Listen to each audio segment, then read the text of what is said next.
Today on the CTV News at 5, a health advisory for clients of a Lethbridge tattoo parlor. Plus, the cleanup continues from June's massive flooding. And why the sky at Head Smashed In Buffalo Jump was full of art.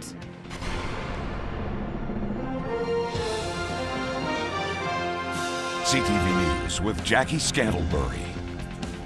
Good afternoon. A health advisory has been issued for clients of a Lethbridge tattoo parlor. If you got a tattoo at Ink Addiction on 2nd Street South between September the 1st and July 25th, you're urged to go for testing because of unsanitary tattoo procedures. Alberta Health Services says that Ink Addiction did not have proper sterilization processes in place. Now that means clients could have been exposed to a variety of viruses, including hepatitis B, hepatitis C, or HIV. Ink Addiction voluntarily closed on July 25th of this year and was permitted to reopen on July the 30th under a set of conditions put in place by health inspectors. Anyone who has received a tattoo since July the 30th isn't considered at risk. Clients are being asked to contact AHS at 587-220-5753 or 403-38-86664 to arrange for simple and confidential testing to determine if they have been infected. Inspectors will continue to monitor the facility regularly to ensure it complies with all the rules. RCMP are very pleased to report there were no fatal collisions on Alberta highways this past long weekend. Last year, 8 people were killed on the August long weekend. Police were still busy, though. They issued more than 4,600 traffic tickets across the province, and more than 170 impaired driving charges were laid. Well, after the recent flooding in the River Valley, many businesses are almost back up to speed. Bridgeview RV Resort is one of those businesses that's coming back after seeing extensive flooding on their property. Keaton Gerbervac reports. The finishing touches are being put into place down in the River Valley. It's hard to believe that only a month ago, this beautiful campsite was flooded with almost 4 feet of water. Since the rains have stopped and the grounds have had a chance to dry up, campers have been returning to the Bridgeview RV Resort to take in nature and unwind.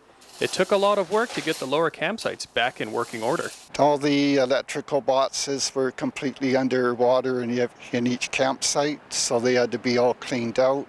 The picnic tables got all washed away in groups in the trees and stuff. They all had to be repainted and replaced in here. It was a lot of work to get it done. Not only did all the 55 lower campsites need to be repaired, this powerhouse had to be moved back on top of the hill and rewired, which cost upwards of $2,000 to repair. All the work has paid off because many campers didn't even know the site was flooded. When I first pulled into the site, though, I noticed there was a lot of mud, a lot of stuff pushed around away, and it looks like they had laid fresh gravel. It's been really good, like how much quickly they got it all done, because it is really nice down here. We took a walk along the river there, and it's beautiful down here. Owners say there are only 5 unusable campsites right now because of muddy conditions, and say they have come up with a way to minimize the effects of flooding in the future in the lower lying area. Just the 5 back there, we're waiting for them to dry out a bit more. We can scoop some mud out, and I might bring in some truckloads of different types of gravel to make it a higher elevation for next time so it's not so muddy. Keaton Gerbervac, CTV News, Lethbridge.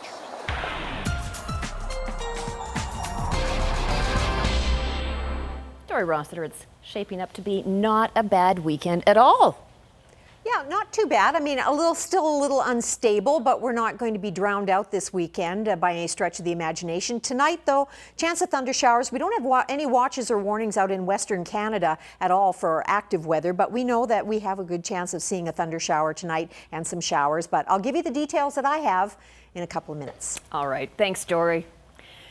It's back to business for Service Credit Union members. A computer glitch Friday tied up the accounts of up to 130,000 Southern Albertans. The credit union says a third party they use had a processing problem. Some of the files in the banking system were run in error, while other files weren't run at all. Branches in 23 Southern Alberta communities were impacted, including Lethbridge, Medicine Hat, Bow Island, CFB Suffield, Crow's Nest Pass, and Redcliffe. Most of the kinks were ironed out yesterday. Henderson Outdoor Pool will be closed next summer as it undergoes some necessary repairs. The outdoor pool basin will be replaced 2 years earlier than originally planned. Lethbridge City Council approved the decision to move up the demolition and redesign of the nearly 50-year-old facility after learning the pool's deteriorating basin wouldn't be able to hold water next summer. Work will begin this fall and continue right through next summer. It's expected to cost $6.5 million. Downtown Lethbridge now has a new grocery store. Umami is the newest market to open its doors in downtown Lethbridge. Located in the old Borderline store, the market features local produce and ethnic foods like Japanese, Mediterranean, Vietnamese, and Latin. Owners say they are excited to offer this type of variety in downtown Lethbridge and say it's something that downtown has been looking for since IGA left back in 2009. We're so happy. Not just happy, we're very, very ecstatic. Finally, we're able to open after so many months of planning and so many months of just putting our hard work into this. So what we try to embellish here is actually featuring our products here. Oftentimes, a lot of products that are found in store here, especially or even anywhere else, you may not know how to use them. So the idea behind the kitchen is to actually have the medium to feature these products and show people how to use them and how easy cooking is. Umami is a word used to describe a savory taste and is recognized as the 5th taste sensation along with sweet, sour, bitter, and salty. An Alberta man is taking an enormous feat to help out the Calgary Zoo. He plans on climbing all 802 steps of the Calgary Tower. And what makes it even more remarkable, Chris Cook was born without his limbs. Cook was originally from Nanton. He's already training for the climb next week. The flood cost $50 million in damage at the zoo. Cook says climbing the Calgary Tower will raise awareness about the zoo's plight and raise the bar for himself. I like to do this stuff for myself, challenging myself. And challenging others to go out and, push their limits. Cook will climb up the Calgary Tower on Tuesday. He hopes to raise at least $25,000 for the Calgary Zoo. A few weeks back, we told you how the University of Lethbridge is forcing some employees to take days off in order to balance the books. The University of Alberta, it's come up with a different approach to deal with government funding cuts. The U of A is hoping some employees will quit their jobs and help the bottom line in the process. The Edmonton University has announced a voluntary severance program. This comes less than a week after staff rejected the university's offer of a voluntary pay cut. The school says there are a number of reasons employees may want to take early severance. The University of Alberta says it needs to cut $56 million from its budget next year. Meanwhile, the Alberta Union of Public Employees is grieving the University of Lethbridge's forced days off. Well, have you ever seen a buffalo fly? More than 20 of them were doing just that at Head Smashed In Buffalo Jump today. 7 world-famous kite designers came to the historic site to showcase their art form in a project that honors Native American art and the Aboriginal culture. Jeanette Roche reports. If you've never seen a buffalo fly, all you had to do was look up. At this historic site well known for jumping buffalo, the buffalo weren't just leaping from the cliffs. They were dancing across the southern Alberta sky for the Flying Buffalo Project. About a year and a half ago, I decided to contact a dozen of the greatest, best-known, best-loved Native artists in America and Canada and ask them to do a painting depicting buffalo in some form. And then we got connected up with 4 buffalo jumps this first year. This is the 4th buffalo jump we've been to in the last 2 weeks. One of those world-renowned artists is John Pollock from Billings, Montana, who 15 years ago traded the canvas for kite nylon. And since then, I've won all these awards for that, and I'm invited various places around the country and world just to fly kites. It's one hobby that has kind of stuck with me. I like it because it's artistic, it's structural, sculptural. These artists had a year to design their kite for the Flying Buffalo Project.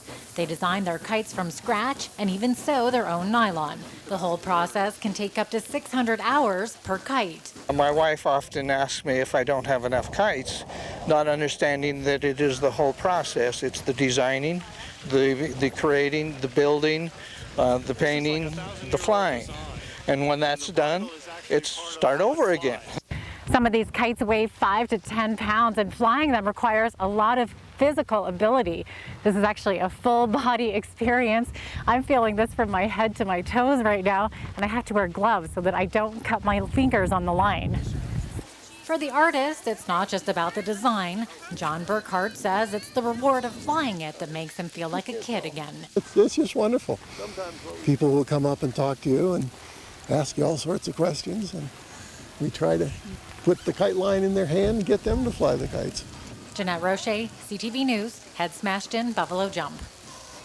Those Buffalo kites will be making more pit stops across North America before being hung up for the winter, where we hear they are headed for Santa Barbara, California. Random acts of coffee kindness continue across Alberta. Back on Friday, we told you how an anonymous customer bought 15 large Tim Horton coffees at the Timmy's on 26th Avenue North in Lethbridge. It's a kindness craze that started in Edmonton a couple of weeks ago and has spread across the country, with people spending up to $1,000 to buy coffees for hundreds of fellow customers. It appears the kindness has spread to the Tims in Blairmore. Late last week, a man paid $785 for the next 500 medium coffees. Well, some great video we showed you last week of bears out in K Country has gone viral. These bears were caught on video by an Alberta Parks camera in K Country, all 4 of them getting in on the scratching action. It's actually a communication tree, so they're not only relieving their itches, they're also leaving their marks for other animals in the area.